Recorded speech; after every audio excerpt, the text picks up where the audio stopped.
welcome to another Flick and the Bozman show. And the calendar has turned to March, and that means we start or continue thinking about basketball, depending on your other interests. And how's it going there, Dave? Going great, Flick. Excited to have a real guest on. So you're insulting all our other previous guests. Yeah, Jerry Palm is with us today. And, no, never. Jerry, the bracketology expert, and is going to solve all our bubble questions here today. How's it going, Jerry? I'm all right. How are you? We're doing great, and we're doing great. My first question to you is: with fewer teams, has this year been harder or easier for you so far? It's been harder. There aren't really that many fewer teams. I mean, the tournament's the same size. We had 10 opt-outs before the season even started, and a few since then. But I don't think, other than an Ivy League champion, we're not really missing anybody that would have made the tournament. So, but what makes it harder is that you've got teams playing a wide range in terms of the number of games. I'm trying to compare a team like St. Louis, who's played 17 games and is one of the first four teams out, with a team like, Boise State, who's got more wins than that, So it's then St. Louis has games, and or just as many wins as St. Louis has games, and those things are hard because you're guessing a lot.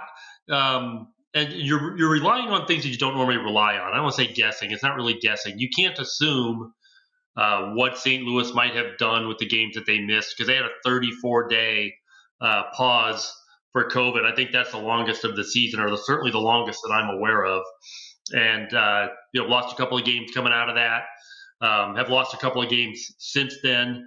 Got a win last night, but it's just they can only be judged on what they've done and who they did it to. But they lost some opportunities, and so they're kind of hurt by that. Whereas other teams have had, most, if not all, of their opportunities, and it's just hard to make those comparisons. And it reminds me a little, Jerry, of one of the ranked teams, one of the top-ranked teams in the country. Baylor has lost a lot of games that they've had canceled. They were supposed to play Gonzaga. They tried twice to play West Virginia. I guess they're going to play them again tonight. Finally, lost a bunch of games, and now they lost to the other day to Kansas, right? And then they got to finish the regular season with West Virginia, Oklahoma State, and Texas Tech. Any chance they drop out of the 1 seed here? Yeah, if they really go bad this week, they could. But I think they have, I would say at least one, probably two losses that they could take, especially to teams of that quality, and still stay on the one line. It's just the gap between Gonzaga, Baylor, and Michigan and the rest of college basketball is that big. So, yeah, but there's a chance that Baylor could drop off the one line. Coming out of these COVID pauses, and Michigan had a lengthy one too, and it took them half a game and a Brad Davison elbow to get it started. But you lose your conditioning. Baylor's a veteran team, so the chemistry between the players is not really going to be too badly affected. But you kind of lose your conditioning. You're not really in game form. I think Scott Drew, after the Kansas game, said it well. He said, Kansas has been improving for 3 weeks and we've been regressing because we haven't been doing anything. Yeah. So, it takes a while to get your legs back under you, to get back into your rhythm. But, Baylor's schedule is such that you don't have time. You got to come out of here ready to go. Otherwise, you could go south in a hurry. But that's what they've got to do. And everybody's kind of stuck playing most. Oh, sorry, go ahead, Bill. As you say, a lot of the conferences are only playing conference games too, so that makes it even more interesting.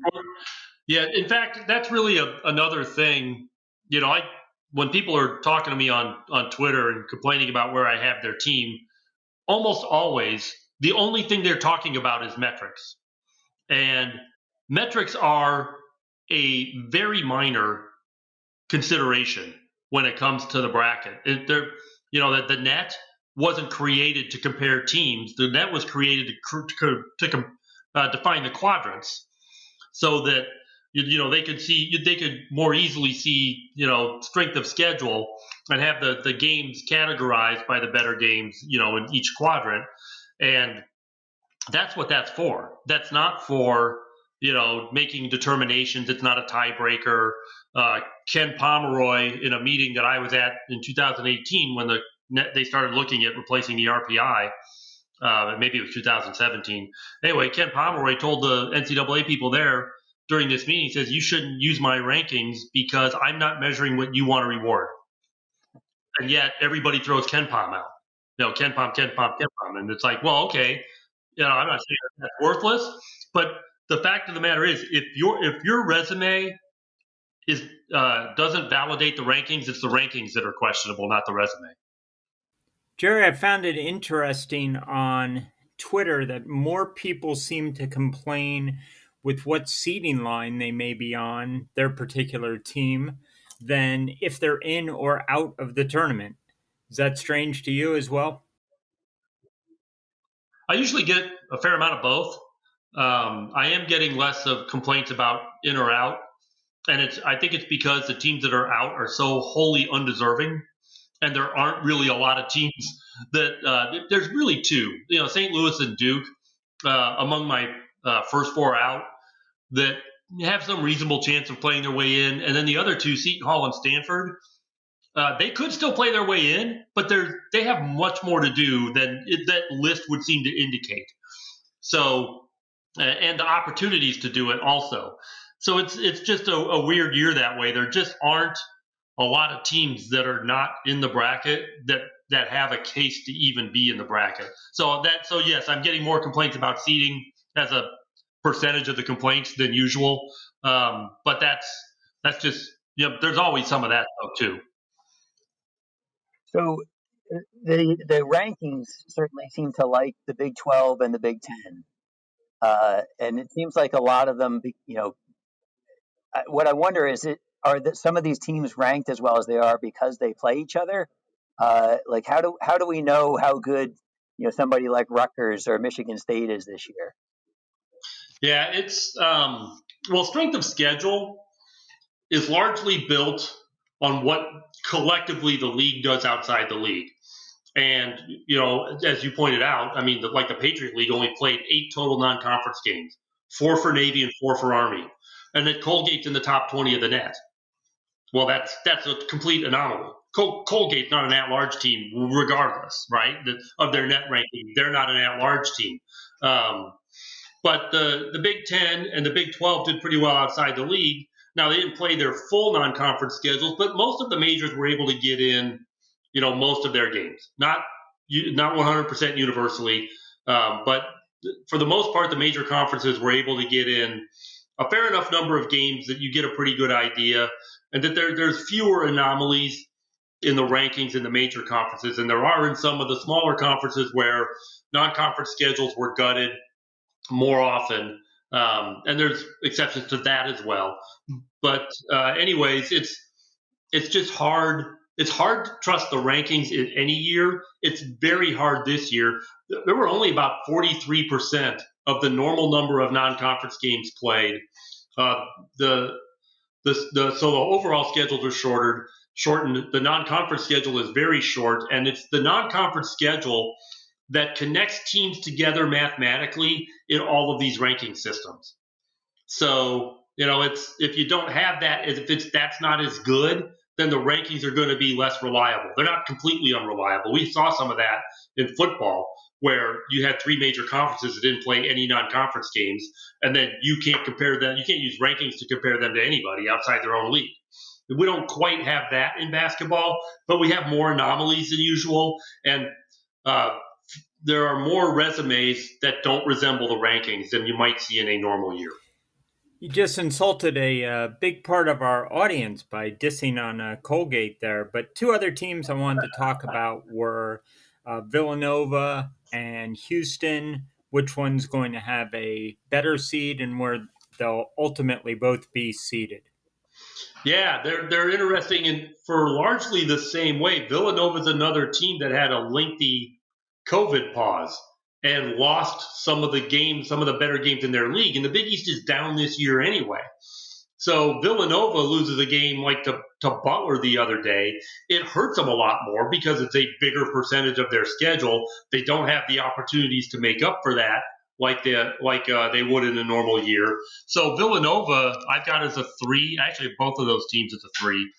And I don't know how much higher Villanova can get without help from other teams. It's hard to analyze seeding in a vacuum, even at the top of the bracket, although it's easier there, because it doesn't just depend on you. It depends on what other teams are doing around you.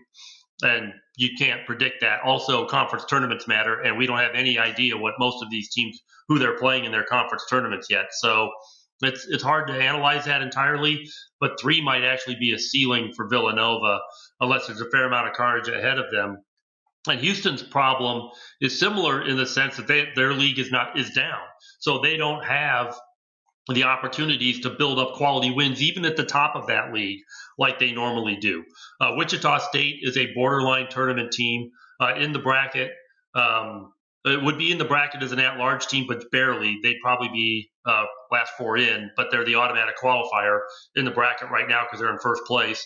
But SMU, Memphis, those 2 in particular, teams that we're used to seeing compete for at-large bids, just didn't this year. Just could not put together enough of a season, couldn't put together enough good wins in order to make that kind of a case this year. And both of those teams had COVID problems, but there have been other COVID problems in that league. That league had a general problem, and so a lot of games were getting missed, and it just hurt everybody. And so Houston has got the same problem. How do they resume build in that league? It's hard. They can't really.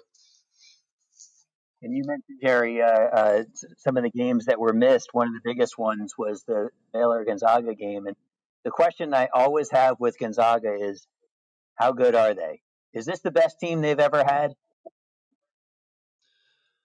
Yeah, I think they could be the best Gonzaga team that they've ever had. They certainly seem to be that way on the court. They've been dominant all season long. They were dominant in non-conference play. They beat some very good teams, including Iowa, Kansas, and West Virginia, and they don't play any of them at home. Unlike the majors, who can get some good home non-conference games, Gonzaga never can. So this is a very good Gonzaga team. Has to be considered, one of the 3 favorites entering the tournament, along with Baylor and Michigan. And they absolutely could win. This could definitely be their year. As the Bozman fires out questions to our special guest, Jerry Palm, I wanted to give his contact info again. If you wanted to get in touch with him on Twitter, it's at JPPalmCBS, and you can read his articles on CBSSports.com. Go ahead, Dave. Well, they'll be near the bottom of the bracket unless somebody picks up some huge win in the conference tournament that something that moves the needle. Nobody has a game like that left in the regular season. Between those 2. But North Carolina, of course, loses to Syracuse Monday night, and they've got a game at home with Duke left. Duke also has a road game with Georgia Tech before they play Carolina, and Georgia Tech is another team right along that cut line. So, those 3 teams are going to maybe settle some stuff here at the end of the regular season, or at least get it settled to a point where the conference tournament could still settle it further. But those 3 teams are all right there. They have different problems. Carolina is just quality wins. They just don't have hardly any. And none of these teams have really done much away from home. Although Georgia Tech, I think, has a decent road win, if I'm not mistaken, Virginia Tech. So, Duke, it's got half their losses are to mediocre or bad teams. It's there's just not much there, and it's harder to resume build in the ACC this year because if you're not playing Florida State or Virginia or Clemson or Virginia Tech, what do you got? So there's and these teams, those games are not left for these teams. Now, it's conference tournament, they may come across them, but those games are not left for these teams. So Carolina's in because they beat Florida State. Duke beat Virginia, but that wasn't enough to put them in because of the quality of their losses still. They both need to win games away from home. And Georgia Tech has got a loss quality problem also. So there's holes in all of those resumes. and they're going to play some games against each other this week to maybe sort that out some. Yeah, similar to what we've been talking about, the one usual major conference that really didn't play a lot of non-conference games is the Pac-12. Who's in there? Who can feel safe in that conference? Yeah, I mean USC had crept into the top 25 there for a bit, and then they lost both games in the Colorado Utah trip. UCLA has been struggling a little bit, but those are the two most comfortable teams in the bracket. Colorado's come on strong and has played their way into the middle, so they're a little bit safer. It's weird because Oregon is a team that lost a lot of its schedule and a lot of the better games on its schedule. They're going to play. They beat Arizona last night, so that was nice for them. But they've got a couple of bad losses and just haven't had the chance to get the quality wins to, get the committee's attention. But the problem is, they played at USC. They didn't get them at home. They lost that game. They haven't played UCLA yet, but they will this week in a makeup game.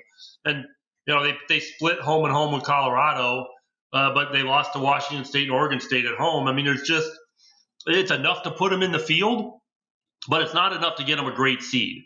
And the reason for that is because the better teams in that league don't help you that much on your resume. So they probably have to win the conference tournament just to get up in the bracket, not to make the tournament necessarily, but to get high enough in the bracket to be able to do something. I think we just have time for one more quick question, at least from me. And I'm curious in your opinion on whether the selection committee gives any sort of acknowledgement to teams that missed games that would have been key games for them. They get a break for that? No, I mean the committee can only judge teams on the games they actually played. Yeah. They can't. I mean, they can't feel sorry for them because there were games they didn't get. That just because they can't assume what would have happened in those games, right? So since there's no way to know, they can really only judge them on what they were able to do. Where they're going to get a break this year that they might not in other years is that sometimes, especially non-conference schedule strength, could be a deal breaker for a team on the bubble, and because of the non-conference schedules being shortened and so many of those games getting canceled, teams were throwing together whatever they could. And that probably is not going to be a deal breaker this year because of what the pandemic did to non-conference schedules in particular. All right. Jerry, being in New Jersey today and trying to settle family disputes, you got to take one New Jersey team. You're going to take Rutgers into this tournament or Seton Hall? And if you ask me in 2 weeks, it'll probably still be Rutgers. Although that loss yesterday, that loss for Rutgers, I mean, I asked my editor because I wasn't watching that game. I said, did Rutgers have a few injuries today or something? Are they playing managers? What's going on? And turns out it's Nebraska who was without their leading scorer. And wow, what a difference that made. Jerry, are you getting any sleep at all this time of year? Yeah, I give up sleep for Lent every year, and this is why. Nice.